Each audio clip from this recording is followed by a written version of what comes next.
7 macam perkara yang merusak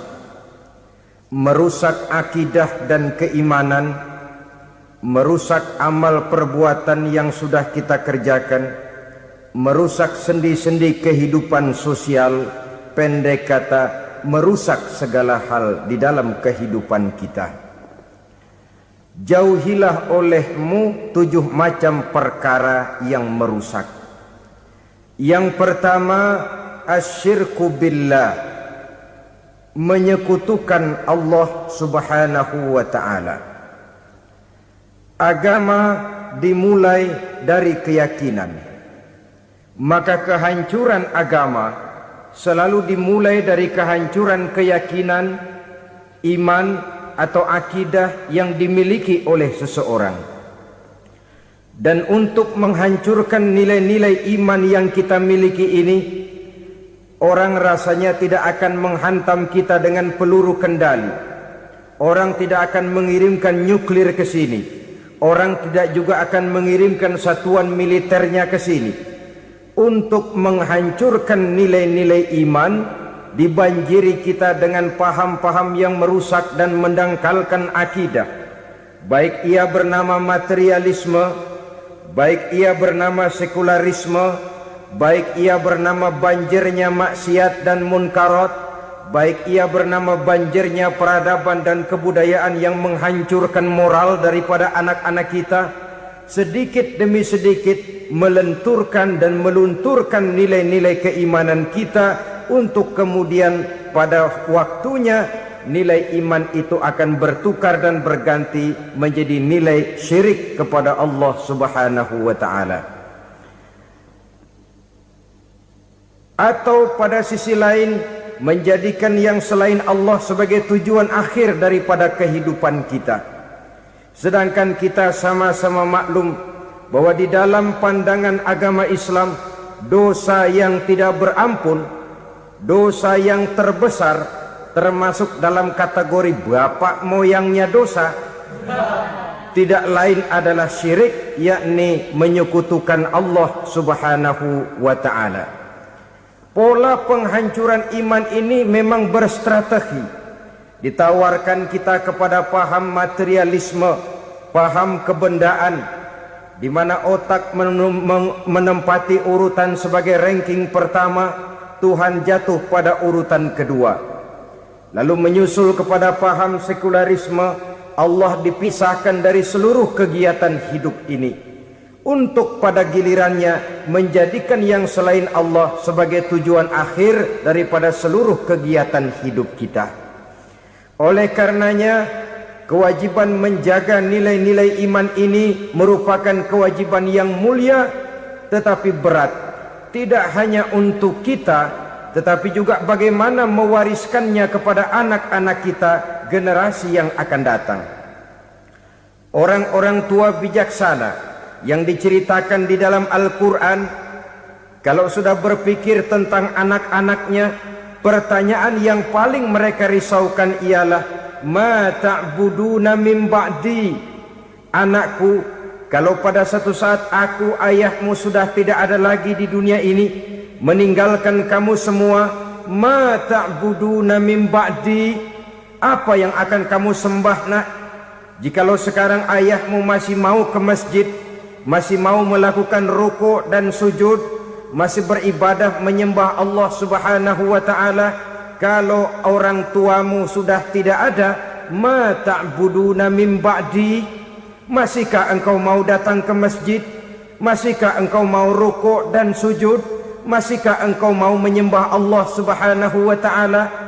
Pertanyaan ini yang dipikirkan oleh Nabi Yakub kepada putra-putranya. Pertanyaan ini yang diteruskan oleh Nabi Ibrahim kepada anak-anaknya. Pertanyaan ini yang diwariskan oleh generasi ulama'us salafus saleh kepada para generasi berikutnya. Bagaimana kita generasi sekarang? Kita orang-orang tua sekarang bukan berfikir ma ta'buduna min ba'di, malah yang kita fikirkan ma ta'kuluna min ba'di. Kalau bapak tidak ada nanti kamu makan apa nak? Perkara kamu nyembah apa urusan nomor 18. Yang penting kamu nanti hidup bisa makan, nak. Maka kita sibuk mewariskan harta kepada anak-anak kita. Kita sibuk mewariskan kebun dan tanah kepada anak-anak kita. Kita sibuk mewariskan pabrik kepada anak-anak kita, sementara kita lupa mewariskan intan yang paling mahal, mewariskan mutiara yang paling berharga, yaitu nilai iman kepada Allah Subhanahu wa ta'ala.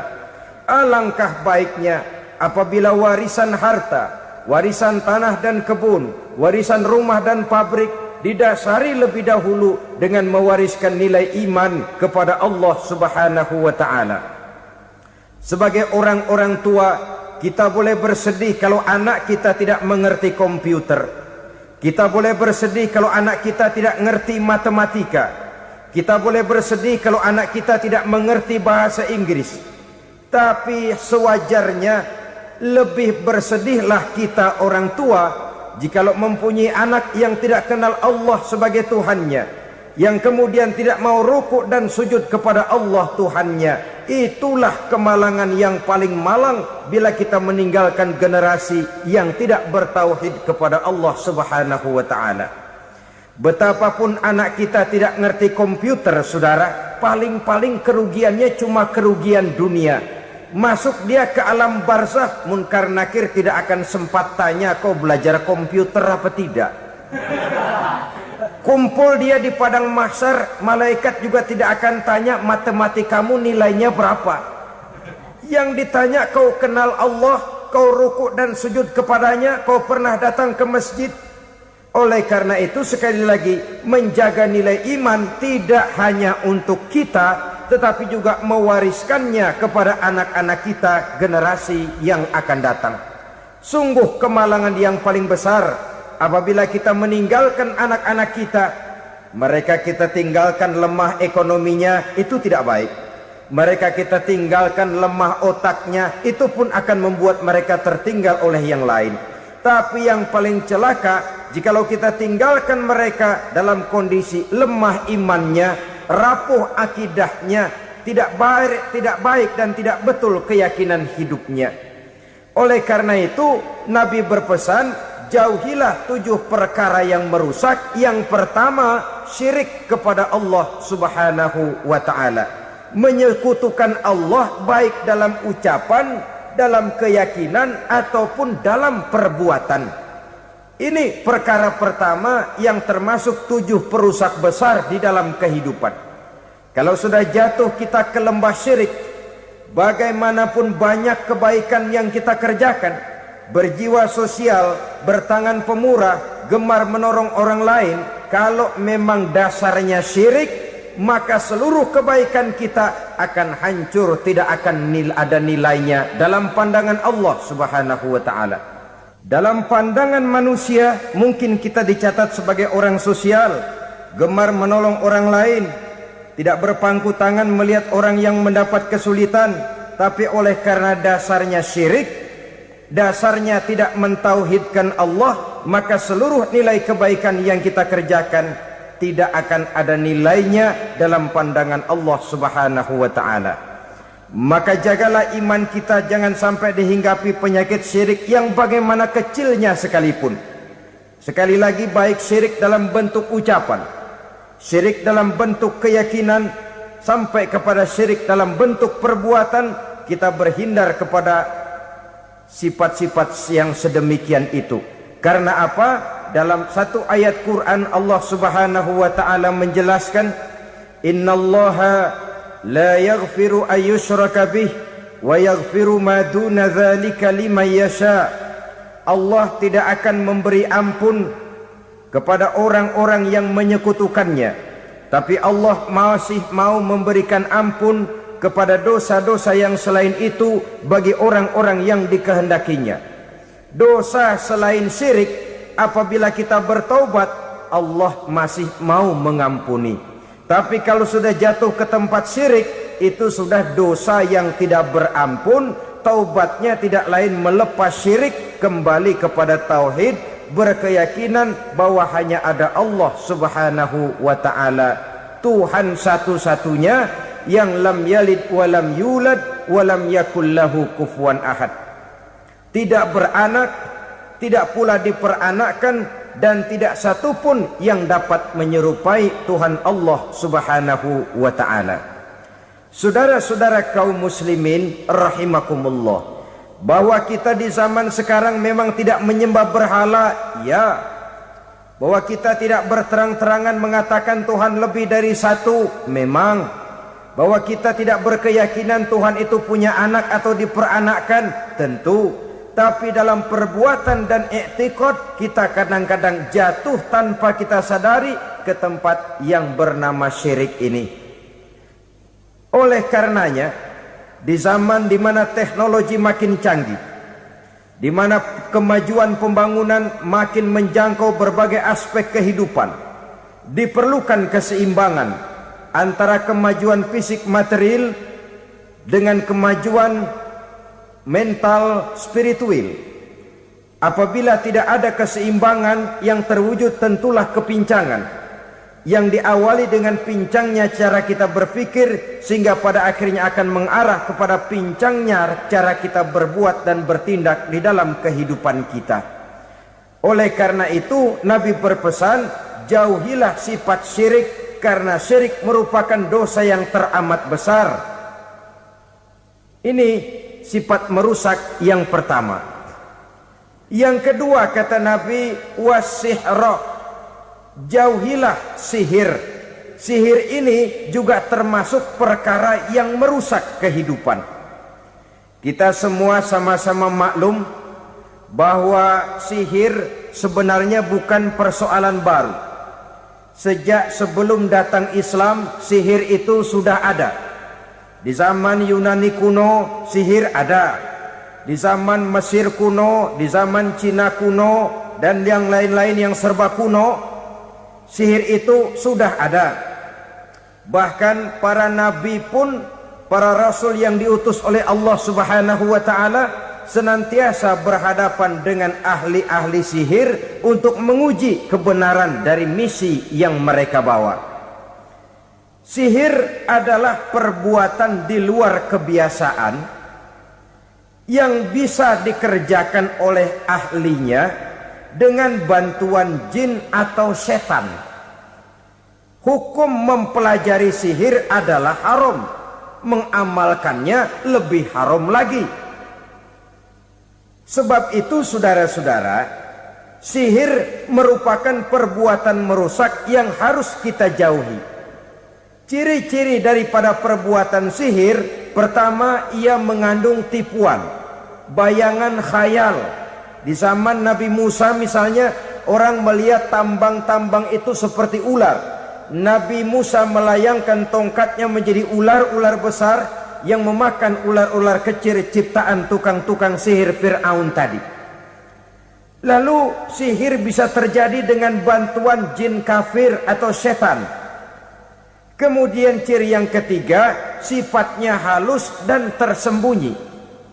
Taruh kata ada seorang ahli sihir yang mempergunakan ayat-ayat Quran sebagai jompa-jampe, sebagai baca-bacaan, itu cuma sekedar kedok.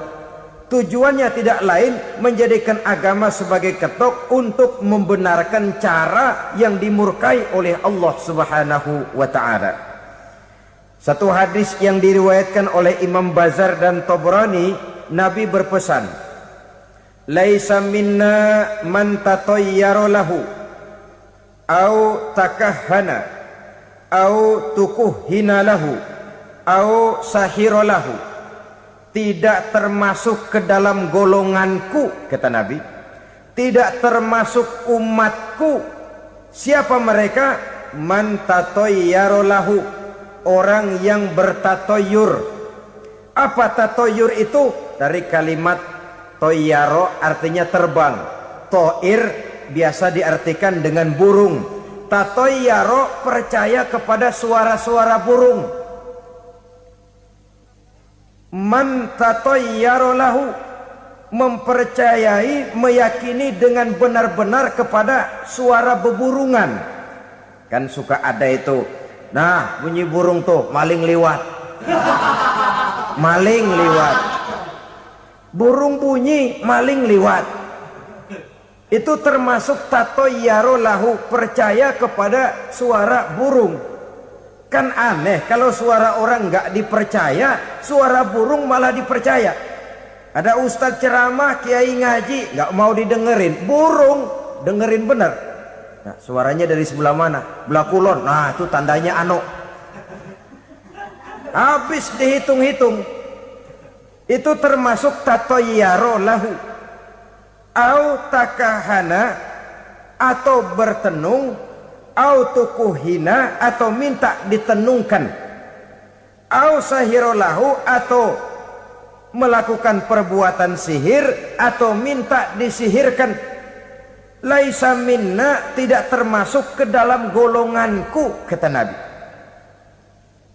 Sehingga dengan demikian saudara-saudara, menghadapi sihir dengan sihir sekalipun termasuk perbuatan yang tidak diajarkan oleh agama. Kita kan mempelajari sihir untuk jaga diri, tidak apa-apa. Yang dilarang mengamalkannya, dilarang juga mempelajarinya. Sebab orang kalau sudah mengetahui, biasanya lalu terangsang untuk mencoba. Kalau percobaannya berhasil, biasanya terangsang untuk coba lagi dan coba lagi. Pada akhirnya ketagihan, lalu beralih menjadi profesi, apalagi itu nanti bisa mendatangkan hasil uang. Saudara-saudara kaum muslimin rahimakumullah, kita manusia makhluk nyata. Kita hidup di alam nyata, terikat oleh sunnatullah, causality.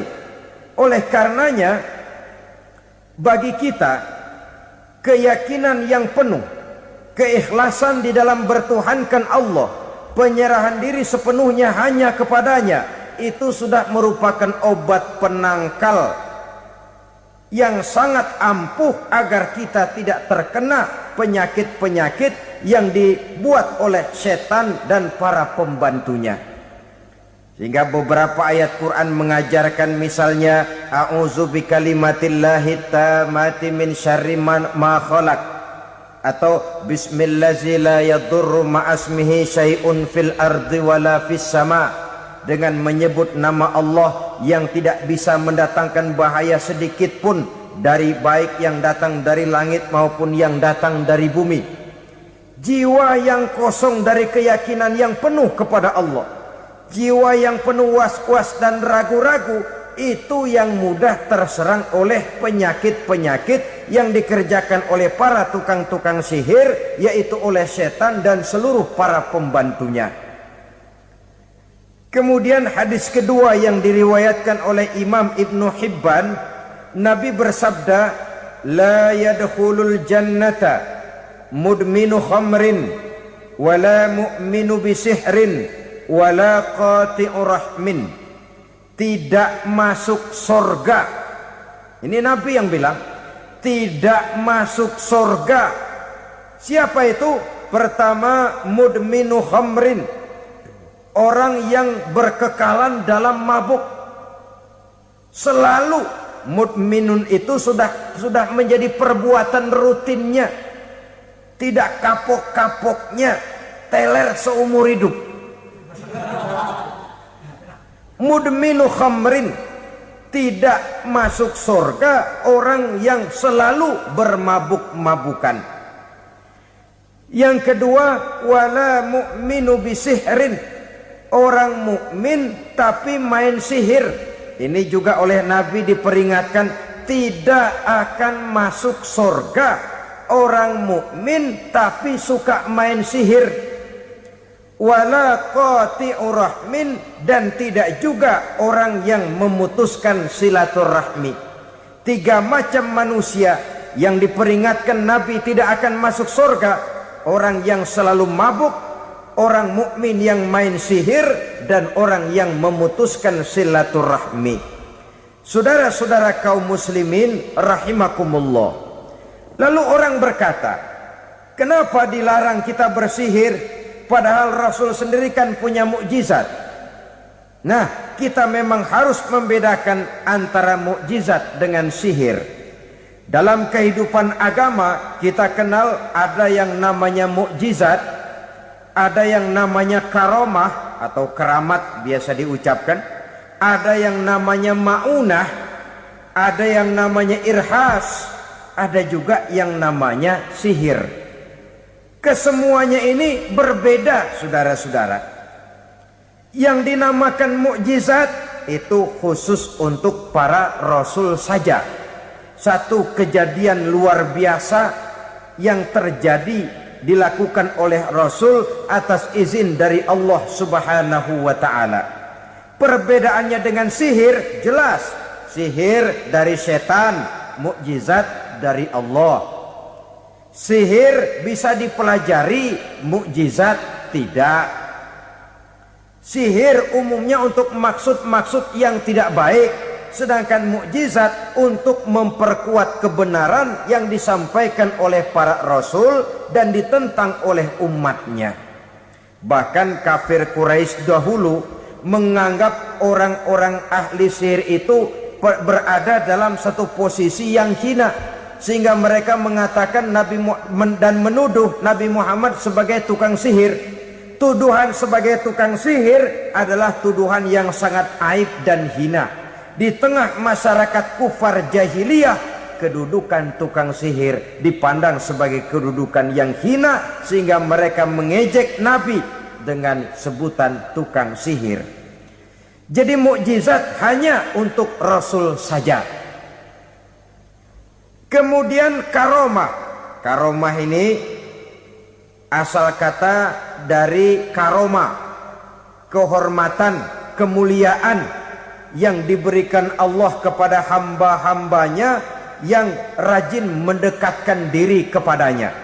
Oleh karena ketekunannya melaksanakan ibadah, Allah memberikan keistimewaan kepada orang itu, yang dengan keistimewaannya dia bisa mengerjakan yang tidak bisa dikerjakan oleh orang lain. Karomah hanya bisa dicapai dengan prestasi ibadah. Kalau sihir mau ibadah apa enggak, asal dia belajar, bersatu dan berteman dengan setan, memenuhi persyaratan-persyaratan setan, biasanya lalu bisa.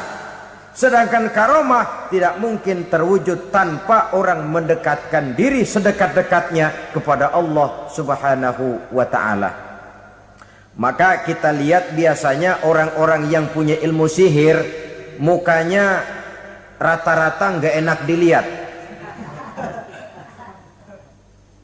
Kumuh, jauh dari air wudhu, jauh dari sujud kepada Allah, malah berteman dengan setan, menjadi pelayan-pelayannya setan.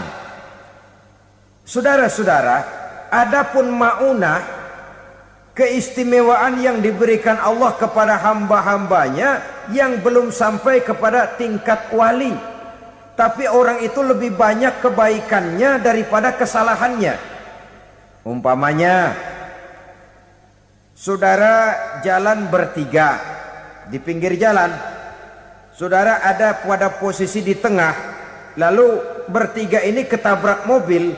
Menurut perhitungan saudara mati lebih dahulu, tapi terjadi hal yang aneh, dua teman saudara mati, saudara malah cuma luka dan lecet sedikit saja. Apa itu? Kalau kita lebih banyak kebaikannya daripada kesalahannya, itu yang dinamakan maunah, pertolongan yang diberikan Allah kepada hamba-hambanya yang lebih banyak kebaikannya daripada kesalahannya. Sedangkan yang dinamakan irhas, kejadian luar biasa pada diri seseorang pada waktu dia masih kecil, yang menunjukkan tanda-tanda keistimewaannya. Itu umumnya pada para nabi pada usia kecilnya sudah ada irhas, tanda-tanda istimewa. Jelas baik mukjizat, karomah, maunah maupun irhas berbeda dengan sihir. Sihir ini jelas saja merupakan bantuan dan persekutuan antara manusia dengan setan. Padahal setan, kata Allah dalam Al-Quran, innahu lakum aduwwum mubin, sesungguhnya setan bagi kamu adalah musuh yang sangat jelas. Saudara-saudara kaum muslimin rahimakumullah, di zaman sekarang dalam menghadapi beban kehidupan yang makin pelik, menghadapi stres yang tidak kunjung selesai, menghadapi persoalan-persoalan yang teramat berat, orang sering mencari jalan keluar kepada hal-hal yang menurut pendapatnya bisa meringankan beban moralnya itu. Pergilah dia mencari sesuatu yang dapat meringankan bebannya.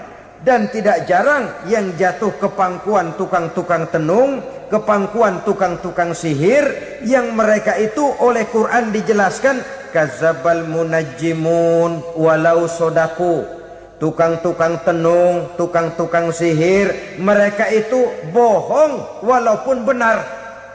Maksudnya bohong walaupun benar artinya kalau yang mereka kerjakan benar itu sih kebenaran. Benar dengan kebenaran itu lain. Kebenaran, kebetulan bisa, tapi tidak untuk selalu. Apalagi kalau itu sudah membahayakan kehidupan orang lain. Jadi oleh karena itu Nabi berpesan jauhilah daripada sihir. Kalau sudah jauhilah dari sihir artinya ya jauhilah daripada mempelajarinya, jauhilah daripada bergaul dengan orang-orang yang ahli di bidang itu, karena dari pergaulan segalanya bisa menular. Baiklah saudara, ini yang kedua. Yang ketiga pesan Nabi, wa qatlan nafsil lati harramallahu illa bil haq. Membunuh orang lain dengan cara yang tidak benar. Membunuh orang yang diharamkan oleh Allah Subhanahu wa taala untuk melakukannya kecuali dengan alasan yang benar. Kita tahu Islam adalah agama damai. Sesuai dengan namanya, ia tidak dikembangkan dengan pedang dan kekerasan. Ia dikembangkan dengan keteladanan dan tuntunan moral. Oleh karena Islam bukan agama kekerasan, Islam pun tidak mementingkan dan mengajarkan kekerasan kecuali dengan alasan yang benar dan bisa dipertanggungjawabkan. Membunuh dengan sengaja, menghilangkan nyawa orang lain tanpa alasan yang bisa dibenarkan adalah merupakan dosa besar dan satu di antara 7 perkara yang bisa mendatangkan kerusakan dalam kehidupan dan yang hendaknya harus kita jauhi. Saudara-saudara kaum muslimin rahimakumullah, beberapa waktu yang lalu di sebuah kota kecil yang indah bernama New Auckland. Saudara tahu New Auckland? Itu dari Gunung Kidul masih ngidul lagi. Pernah diadakan satu seminar yang membicarakan bagaimana menyelamatkan masyarakat manusia dari bahaya Perang Dunia Ketiga. Diperkirakan kalau terjadi Perang Dunia Ketiga, manusia tidak akan tersisa. Sebab apa? Pada waktu itu cadangan nuklir yang dimiliki oleh bersama Amerika dan Rusia konon sudah sanggup memusnahkan 6 miliar manusia pada saat jumlah manusia baru 5 miliar. Jadi kelebihan nuklir dunia ini. Kalau terjadi Perang Dunia Ketiga, sulit manusia untuk tersisa. Maka dibahaslah di dalam seminar itu, wah, supaya tidak terjadi Perang Dunia Ketiga, maka perlombaan membuat senjata-senjata canggih, alat-alat pembunuh modern harus segera dibatasi. Dibahas, tidak mungkin kita membatasi perlombaan membuat senjata. Kenapa? Makin maju ilmu dan teknologi, makin canggih senjata yang ditemukan. Atom sudah meningkat menjadi nuklir, nuklir sudah meningkat menjadi neutron, dan kita tahu bom yang bernama neutron ini bom yang cukup membunuh tanpa perlu merusak. Artinya kalau dia diledakkan di kota kita ini, bangunan utuh, jembatan tidak ambruk, rumah-rumah tetap berdiri, tapi semua yang bernama hidup mati. Itu katanya lebih sopan dari bom atom. Sebab kalau si atom ini sudah membunuh, merusak pula. Neutron cukup membunuh saja tanpa perlu merusak. Jadi majunya senjata-senjata teknologi sebagai akibat yang logis dari kemajuan ilmu pengetahuan ini tidak bisa kita batasi. Dan memang sebenarnya yang bahaya bukan senjatanya, tapi manusia yang mengendalikan senjata itu. Mereka kembali kepada prinsip the man behind the gun. Bukan senjatanya yang bahaya, tapi manusia yang mengendalikan senjata itu yang bahaya.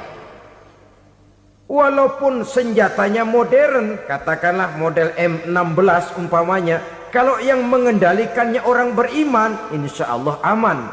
Tapi biar megang cuma senapan angin, kalau yang megang orang brutal, ngeri kita deket-deket. Apalagi kalau memang bukan ahlinya menggunakan senjata, bisa ngeker kaki kena jidat.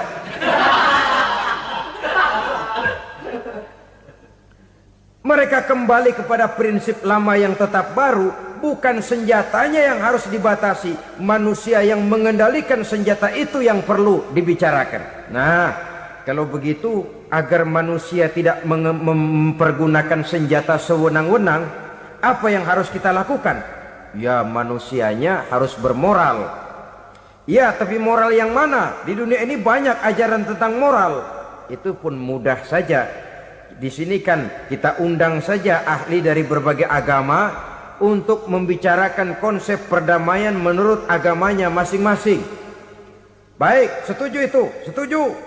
Maka tampillah para ahli agama, mereka kembali kepada prinsip moral daripada konsep yang terkandung di dalam ajaran agama untuk menegakkan perdamaian. Mula-mula naiklah ahli dari agama Hindu, dibacakan konsep perdamaian menurut ajaran agama Hindu, bahwa untuk damai manusia harus meninggalkan nafsu keduniaannya, menempuh samsara dan sebagainya untuk mencapai nirwana, menjauhi kemegahan dan kemewahan dunia. Ini lalu dibahas, rasanya juga tidak mungkin ini. Kemudian dari agama Nasrani, bahwa untuk damai manusia harus menciptakan sifat kasih sayang. Kalau ditampar pipi kiri, berikan pipi yang kanan. Kalau diberikan selendang, berikan baju. Nanti orang kasihan, lalu dia tidak akan nampar lagi. Ketika ini dibahas, ternyata rasanya pun tidak mungkin bisa diterima. Karena apa? Di zaman sekarang orang ditampar pipi kiri, dikasih pipi kanan. Bukan kasihan, gemes. Damai belum tentu, bonyok udah jelas. Lalu ketika dibacakan konsep perdamaian menurut Quran, di mana disampaikan ayat wa jazaa'u sayyi'atin sayyi'atun misluha faman afa wa aslaha fa ajruhu 'ala Allah. Balasan terhadap satu kejahatan adalah kejahatan yang seimbang, tetapi barang siapa yang memberi maaf dan mencari jalan damai, itulah yang terbaik dan akan mendapat pahala dari Allah Subhanahu wa ta'ala. Kamu tidak salah ditampar pipi kirimu, tampar lagi pipi kirinya sekeras dia menampar pipi kirimu.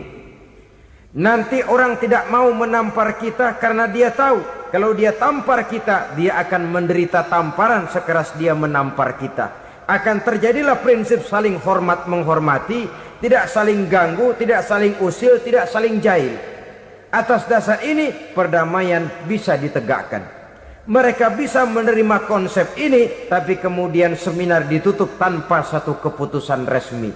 Kenapa? Terus terang mereka kagum dengan konsep Islam, tapi sentimen lama terhadap nilai-nilai Islam telah menutup mata mereka untuk menerima kebenaran dari ajaran Al-Quranul Karim. Saudara-saudara kaum muslimin rahimakumullah, kembali kita kepada persoalan pokok. Roh adalah dari Allah. Dia akan kembali kepada Allah, milik mutlak dari Allah. Tidak pantas kita merampasnya dari orang lain. Tidak wajar kita menghilangkannya tanpa alasan yang dibenarkan oleh agama. Di zaman sekarang akibat persaingan hidup yang makin tajam, lapangan kerja yang makin sulit, tensi ekonomi yang makin tinggi, atau karena nilai moral yang makin rendah, atau juga karena rapuhnya pegangan orang kepada agama, nyawa rasanya sudah sedemikian murahnya. Berbagai kasus membuat berdiri bulu roma kita. Ada mayit, ada manusia dipotong 6, dicincang macam kambing. Ada yang dipotong 5, ada yang dipotong 13, dikardusin, dibuang ke tempat sampah. Inna lillahi wa inna ilaihi raji'un. Gejala apa ini? Kanibalisme. Manusia sudah demikian sadisnya, manusia sudah sedemikian buasnya, sehingga sesama manusia diperlakukan seperti hewan. Padahal hewan sendiri belum pernah macan makan macan, bagaimanapun buasnya macan. Belum pernah serigala memakan serigala, bagaimanapun brutalnya serigala. Tetapi manusia makan manusia di zaman sekarang kadang jadi kenyataan dalam kehidupan kita. Kadang persoalannya remeh saja. Soal uang 200 perak, pisau bicara, nyawa melayang.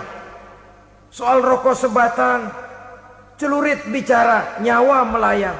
Soal-soal yang sama sekali tidak prinsip, begitu mudah kita menghilangkan nyawa orang lain. Padahal Nabi pernah memperingatkan, apabila dua orang muslim sudah berkelahi dan berbunuh-bunuhan, al-qatil wal maktul finnar, yang membunuh dan yang terbunuh dua-duanya neraka. Sahabat heran, ya Rasul, kalau yang terbunuh, kalau yang membunuh masuk neraka itu sih wajar, tapi yang terbunuh kenapa neraka juga?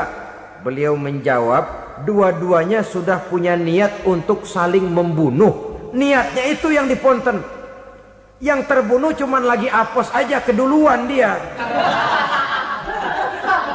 Umpama tidak terbunuh, pasti dia yang akan membunuh. Oleh karenanya al-qatil wal maktul, yang membunuh dan yang dibunuh finnar, dua-duanya masuk ke dalam neraka. Islam menghormati kehidupan, tidak hanya terbatas kepada sesama muslim. Orang-orang yang berlainan agama pun yang mau hidup berukun, damai, berdampingan dengan umat Islam, jiwa mereka, darah mereka dilindungi oleh nilai-nilai Islam yang disebut dengan kafir zimmi ini. Mengganggu mereka sama saja dengan mengganggu aku, kata Nabi. Jadi oleh karena itu, sayangilah sesama. Kehidupan adalah anugerah Allah, bukan wewenang kita untuk mencabutnya dari orang lain, bukan wewenang kita untuk merampas dan menghilangkannya dari orang lain. Apa yang tidak enak terjadi pada diri kita, begitu pula lah apabila terjadi pada diri orang lain.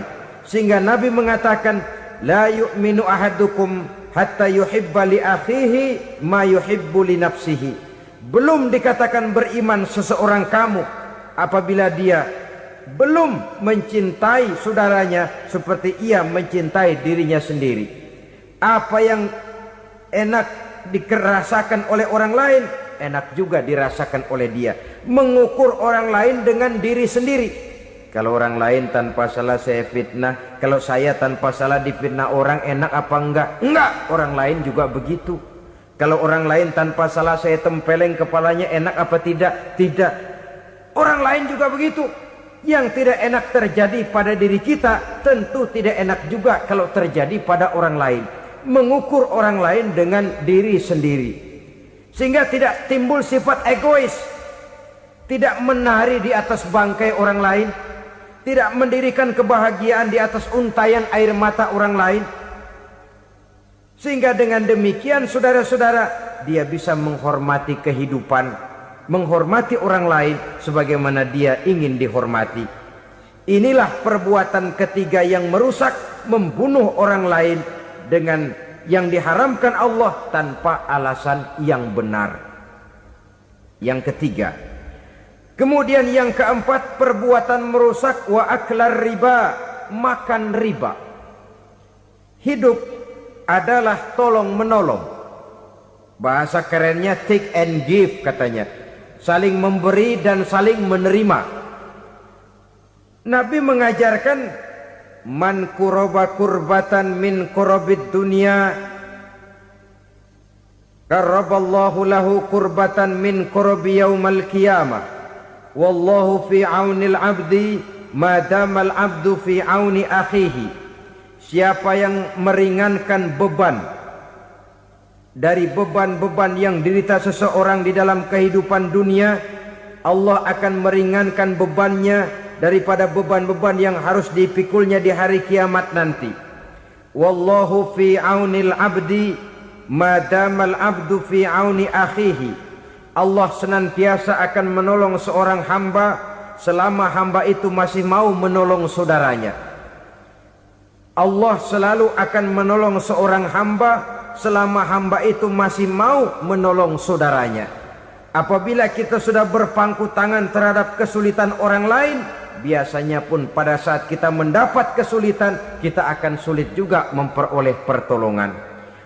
Nah, riba alias renten, kedoknya adalah menolong orang, tapi sama juga bulu buntutnya dilepas, palanya dicekek. Menolong orang pada akhirnya menjadi beban bagi seseorang, dan memang mencari orang-orang yang berada dalam posisi kesulitan. Biasanya di daerah-daerah di mana musim paceklik, jadi lapangan kerja sulit, sedangkan urusan perut tidak bisa ditunda. Akhirnya orang terjebak ke dalam rentenir, ke dalam riba, ke dalam renten.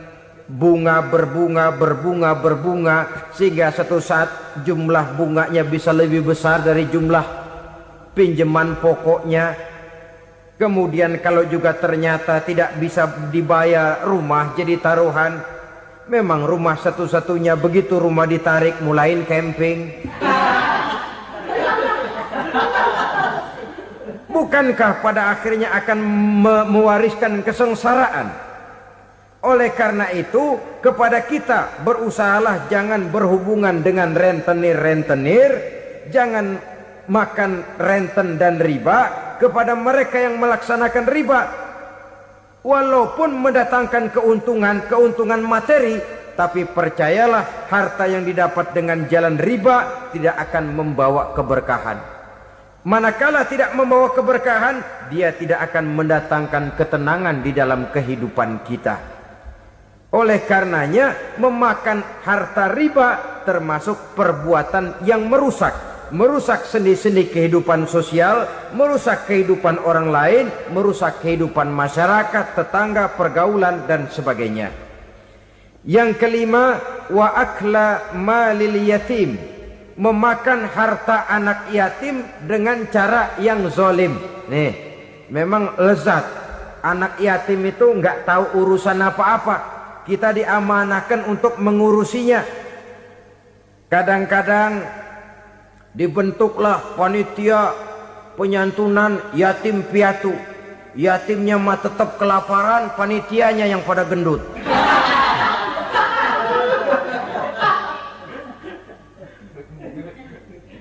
Padahal memakan harta anak yatim termasuk perbuatan dosa besar. Dan menjantuni yatim merupakan perbuatan mulia. Nabi mengatakan, ana wa kafilul yatim kahataini yaumal qiyamah.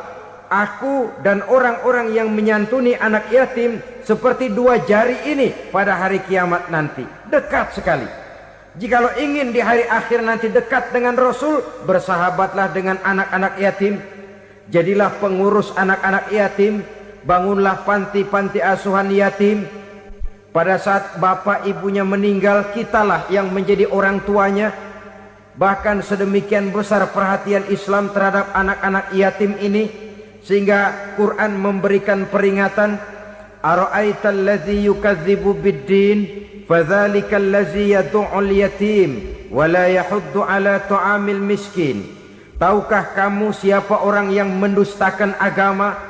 Beragama tapi dianggap dusta, solatnya dusta, puasanya dusta karena agamanya sudah berdusta. Siapa mereka? Fazalikal ladzi yad'ul yatim, orang yang menyia-nyiakan anak yatim.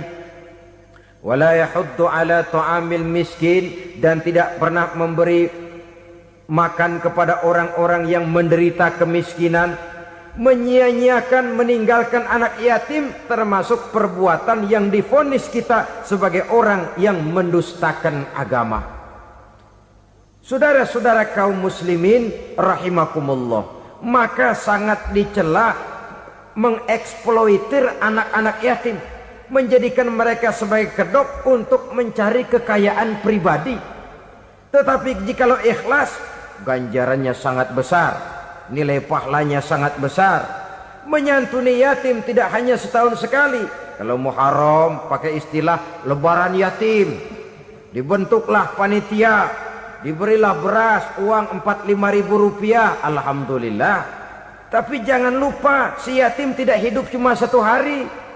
Dia tidak hidup cuma di bulan Muharram saja, dia hidup 12 bulan dalam setahun. Sebagaimana anak-anak yang lain, dia juga berhak punya masa depan. Dia juga berhak menikmati bangku sekolah. Dia berhak mengenyam arti dan makna pendidikan. Dia berhak membekali diri dengan ilmu dan pengetahuan, seperti halnya anak-anak yang lain. Maka kita yang diberikan keluasan oleh Allah, ingatlah itu, bersahabatlah dengan anak-anak yatim, santuni mereka. Perkara setahun sekali di bulan Muharram, alhamdulillah, itu bagus, bin Thayyib alias baik. Tapi tentu dan tentu sekali lagi, si yatim tidak hanya hidup di bulan Muharram. Dia hidup 12 bulan dalam setahun, 24 jam di dalam sehari. Oleh karenanya, menyia-nyiakan mereka pada saat posisi kita memang mampu akan memojokkan kita dalam satu posisi di mana kita dianggap sebagai orang yang mendustakan agama, memakan harta anak yatim dengan cara yang zolim. Bapaknya udah meninggal, kebunnya lebar, anaknya dikelecehin. Nah, dah kamu gak usah pusing, nanti saya yang ngurus. Akhirnya bukan ngurus, nguras. Si yatim mungkin tidak tahu bahwa dia disia-siakan, haknya diambil, miliknya dizolimi. Tapi Allah yang akan membalasnya dengan seadil-adilnya. Maka makan harta anak yatim biasanya balasannya tokcer bin paten. Nggak banyak selang tempo itu, nggak percaya cobain dah. Nyobain aja kan nggak bayar, umpama memakan harta anak yatim dengan cara yang zolim, ganjarannya biasanya kontan. Kenapa? Ratapan si miskin, untayan air matanya, jeritan kepedihan hatinya, membuka pintu langit, permohonannya diijabah, getaran hatinya didengarkan oleh Allah, maka balasannya biasanya kontan, spontan, tidak menunggu waktu terlalu lama. Itu di dunia, belum lagi di akhirat nanti. Bukankah dalam riwayat Mi'raj diceritakan Nabi melihat di neraka itu orang perutnya sebesar rumah? La haula wala quwata.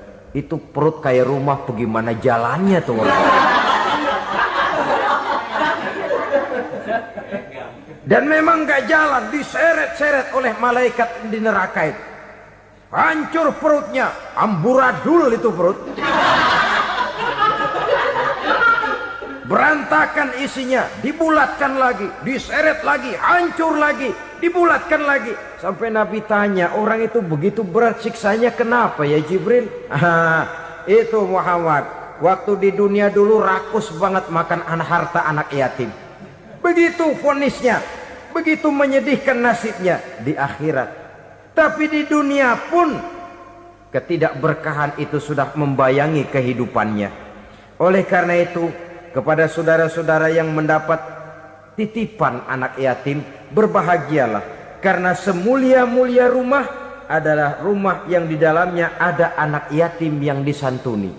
Sehina-hina rumah adalah rumah di mana di dalamnya ada anak yatim yang disia-siakan. Begitu kata Nabi kita. Rumah yang paling mulia dalam pandangan Allah, rumah yang di dalamnya ada anak yatim yang disantuni.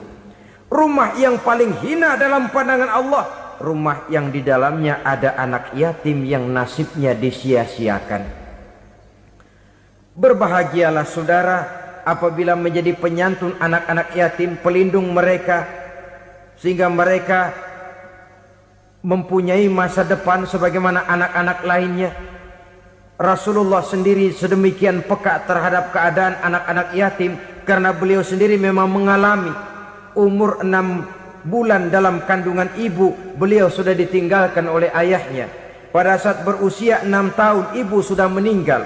Yatim piatu dalam usia di mana beliau sedang perlu belas kasih seorang ibu dan pengertian seorang bapa. Kepekaan itu lalu timbul, bahkan kemudian sampai kepada beliau berkata, aku dan orang yang menyantuni anak yatim seperti jari tengah dan jari telunjuk di hari akhirat nanti. Sedemikian dekatnya. Baiklah ya, jadi yang kelima, memakan harta anak yatim. Jauhi karena ini perbuatan yang merusak. Yang keenam, watawalli yaumaz zahfi, melarikan diri pada hari pertempuran. Apa ini? Khianat.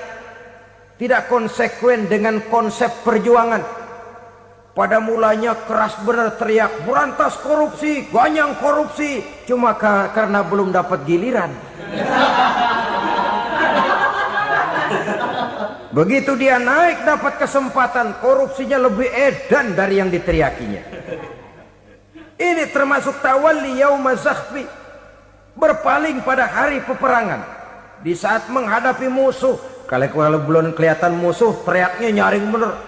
Jangan takut demi kebenaran sampai titik darah yang paling penghabisan. Musuh belum kelihatan. Begitu musuh sudah kelihatan, paling dulu lari ke belakang. Kalau diajak berjuang ada saja alasannya.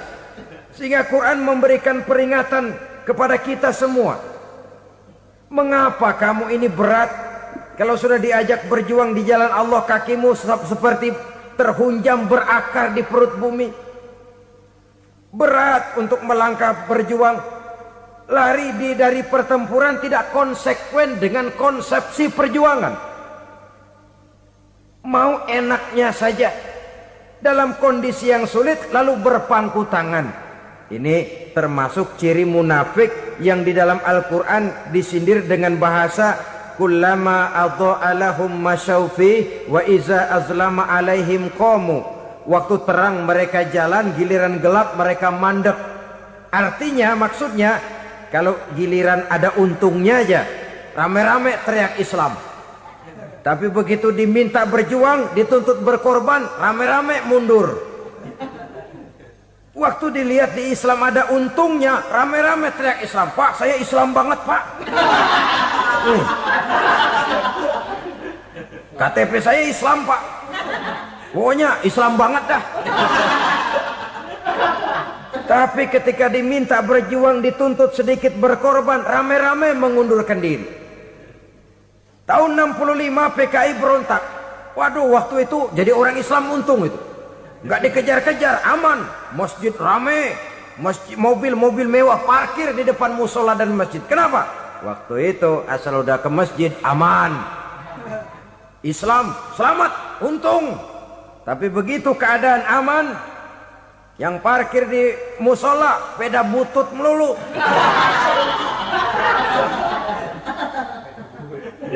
Waktu terang mereka jalan, waktu gelap mereka berhenti. Dikala di Islam ada untungnya, baru wah Islam bagus, Islam hebat. Tapi waktu dilihat ada kerugian, jangan bawa-bawa Islam dah. Jangan bicara soal Islam, ini kan bukan soal agama. Bukan soal agama. La haula wa la quwata illa billah. Beragama kita ambil talfik fid din, mengambil yang enteng-enteng saja dalam urusan beragama ini. Tidak konsekuen kita dengan Islam kita. Seolah kita mau memilih mana yang terasa cocok sama selera kita, kita teriak Islam. Beratan aja dikit, rame-rame berpaling. Itu termasuk tawalli yaumaz zahfi. Para pengkhianat, mental-mental hipokrit yang tidak mau konsekuen menghadapi segala bahaya. itu termasuk perbuatan yang merusak. Kenapa? Kalau cuma dia saja yang lari, mungkin tidak jadi soal. Tapi larinya ini akan mempengaruhi orang lain. Nah, pengaruhnya itu yang dicegah. Sebab kalau satu sudah mulai lari, yang lain mulai ngelirik. Ketika yang dilirik kemudian tidak ada reaksi, dia akan ikut lari. Artinya apa? Seorang muslim harus konsekuen dengan konsep perjuangannya, dengan keyakinan keagamaannya, dan tidak memilih yang enak-enak saja di dalam kehidupan beragama. Lari dari pertempuran, bermental khianat, mengkhianati agama, merupakan satu di antara sifat yang merusak. Terakhir saudara, wa qazfal muhsanatil ghafilatil mu'minat, menuduh perempuan baik-baik yang tidak tahu menahu tentang tuduhan yang dituduhkan kepadanya, menuduh perempuan mukmin yang baik-baik yang tidak tahu menahu tentang tuduhan yang dilakukan kepadanya. Fitnah lebih bahaya daripada pembunuhan. Orang yang tidak salah bisa hancur namanya, orang yang berniat baik bisa ambruk perjuangannya oleh karena fitnah. Sehingga dikatakan al-fitnatu asyaddu minal qatli. Fitnah lebih bahaya daripada pembunuhan. Maka memfitnah ini termasuk satu dosa di antara 7 hal merusak yang harus kita jauhi semampu kita, semampu-mampunya. Mengupayakan sebisa-bisanya jangan sampai terjebak ke dalam hal yang demikian. Nah, saudara-saudara, inilah saja pertemuan kali ini. Mudah-mudahan ada manfaatnya. Semoga Allah memberikan kekuatan zahir dan batin kepada kita untuk bisa menjauhi 7 perkara yang merusak ini. Selalu berusaha menyimpan sesuatu yang bisa membawa manfaat, baik untuk dirinya, untuk anak cucunya, maupun untuk keluarganya, untuk masa kini dan masa depannya. Kadang simpanan itu berbentuk uang, kadang berupa tanah, lain saat berbentuk pabrik, dan lain sebagainya.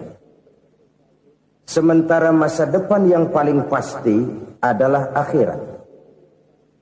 Jika untuk masa depan dunia kita rela memeras keringat, membanting tulang, pergi pagi dan pulang petang, menyimpan uang, menyimpan tanah, menyimpan pabrik, pernahkah kita merenung jika satu saat kiamat datang, kita dibangkitkan dari kubur masing-masing, berdiri di padang mahsyar untuk mempertanggungjawabkan seluruh kegiatan hidup kita di dunia ini, lalu kita akan menuju ke alam akhirat.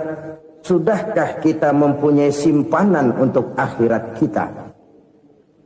Pada pertemuan kali ini saya ingin menyampaikan sebuah hadis di mana Rasulullah sallallahu alaihi wasallam bersabda, arba'un min kanzil jannah. Simpanan sorga ada 4 macam. Yang pertama, ikhfa'us sadaqah, menyembunyikan sedekah. Saudara-saudara kaum muslimin, sebagaimana yang kita maklum bahwa Allah Subhanahu wa taala melebihkan sebagian rezeki dari kita terhadap yang lain. Ada yang kaya, ada yang setengah kaya, ada yang miskin, ada yang setengah miskin, dan selanjutnya. Ada yang gajinya kecil tapi penghasilannya gede. Ada yang penghasilannya gede tapi nggak punya gaji.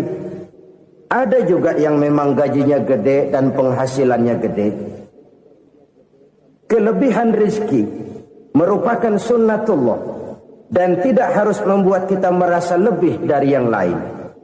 Bahkan sebaliknya, kelebihan itu harus membuat kita ringan tangan untuk menolong mereka yang memang memerlukan pertolongan. Kalau saudara diberikan ilmu, maka pertanyaan akhirat cuma satu: ilmumu kau amalkan untuk apa? Kalau saudara diberikan umur yang panjang, pengadilan akhirat juga bertanya satu: umurmu kau habiskan di mana? Tapi kalau saudara diberikan harta, pengadilan akhirat akan bertanya 2: hartamu kau dapat dari mana, kau belanjakan kemana. Dari mananya ditanya, dan kemananya juga ditanya. Oleh karena kita akan dimintakan pertanggungan jawab, maka amanah yang bernama harta ini harus kita gunakan dengan sebaik-baiknya. Ada penggunaan yang merupakan kewajiban, itu zakat namanya. Ada penggunaan yang sewaktu-waktu, itu infak namanya. Ada yang lebih sewaktu-waktu lagi, dan itu sedekah namanya. Zakat dia terikat oleh haul dan nisab, oleh putaran batas waktu dan ukuran dari harta itu sendiri. Sedangkan infak terikat oleh situasi dan kondisi perekonomian seseorang. Sedangkan sedekah tidak terikat dengan apapun. Dalam kondisi seperti apapun kita bisa melakukan sedekah dengan yang terkecil sekalipun. Sampai-sampai Rasulullah SAW mengajarkan, la tahkiranna minal ma'rufi syai'an walau an talqa akhaka biwajhin talik. Atau ada hadis, tabassumuka fi wajhi akhika laka sedekah. Senyumanmu kepada temanmu adalah sedekah. Jadi untuk melakukan sedekah tidak harus dalam berbentuk uang.